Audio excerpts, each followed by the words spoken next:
Let's talk about Ghost.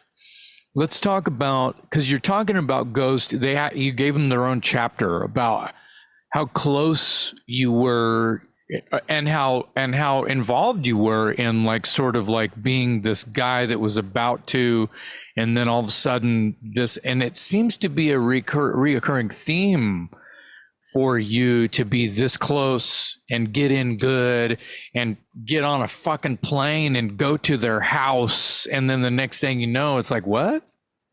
Tell us a little bit about. Yeah, that happened. So the Ghost thing is an interesting story because so we were distributing a label called Rise Above for the U.S. and one of the guys in the UK worked for us, and it was also the Lee from Cathedral's label. And so they had a bunch of really cool stuff. But they would send me the stuff when they had it, like, hey, here's our next batch of releases, just to send it to you. What do you think?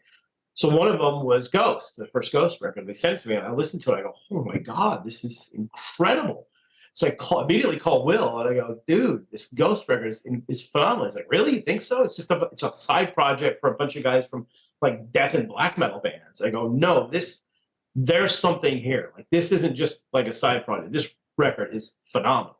Like, especially when it came out, like what they were doing, like very old school, Mercyful Fate meets Voice or Cult, kind of very melodic. Otherwise lyrics are super satanic, and it just had almost like a 70s, 80s feel to it that nobody was really doing at that time. But I just thought it was amazing. So the first thing I do is send it to my friends like James Hetfield and Charlie Benante and, a bunch of these guys. And Selmo got a hold of it, and they all started going crazy. In fact, I sent it to Hetfield because I had a feeling he would like it. He sent me his email, and it was Ghost was on the headline with like literally 100 exclamation points after that. So I told Tobias that, and Metallica's one of his favorite bands. He couldn't believe it. But yeah, I think the quote in the book is like, I won't take a plane over there to hang out with you. I'll just float across the river on this email from James. Yeah, pretty much. Fucking great. I fell out of my chair when I read that. Yeah, but so then it got, then all of a sudden, there's a huge buzz happening, which I knew was going to happen. And then out of the blue, I mean, it sold like 50,000 records. It was really good at that time, but still for an independent record, And all of a sudden, out of the blue, these major labels just start going crazy. Like, all of a sudden, both Warner Brothers and Universal are like doing this insane bidding, where it's partly politics about who was involved in it, because the A&R guy had left Warner Brothers and started his own thing, and he had signed a bunch of big bands. Warner Brothers, so it was a bit of that going on as well.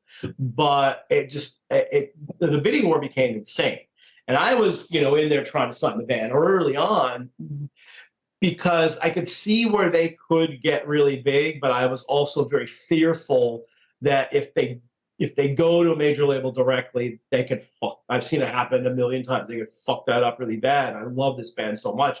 I didn't want to see that happen. So I was trying to negotiate a deal where we do at least like one more record.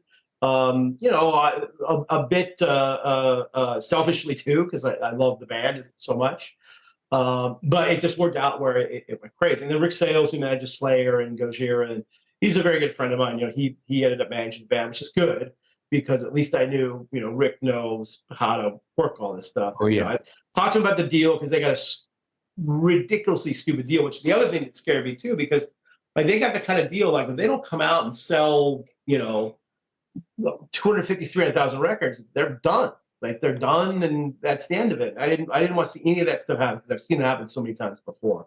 But to Rick's credit and Kristen at their management company, they did a really incredible job of managing through that whole thing. Making a record, having the expectations, having the gigantic advance, and and not having the original fans completely turn their back on the band.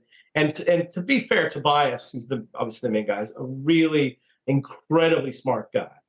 And he's, probably the biggest reason why they are where they're at is because he's smart, he knows what he's doing, and he's cultivated this amazing thing. But the one thing I love about Ghost, and you don't get this a lot, is you either love them or you hate them.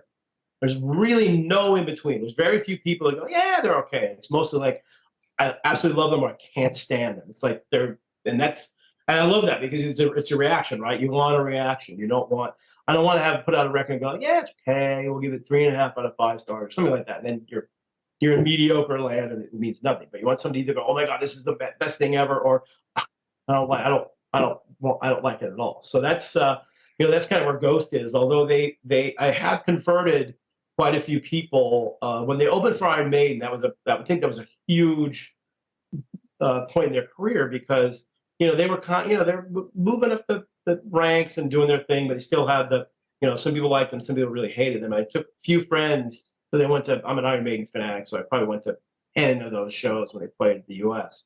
And I made sure that some of my friends who did not like Ghost or didn't get it, I said, go early. I promise you will like it. If you don't like it, fine. You blame me and I'll buy you a bunch of drinks or whatever. But go early, and they got a lot of conversions, and you could see it in the crowds too, because typically they come out they're fans up front are like, yeah, this is really great. There's rest of the audience, especially Iron Maiden audiences, it's like, yeah, whatever.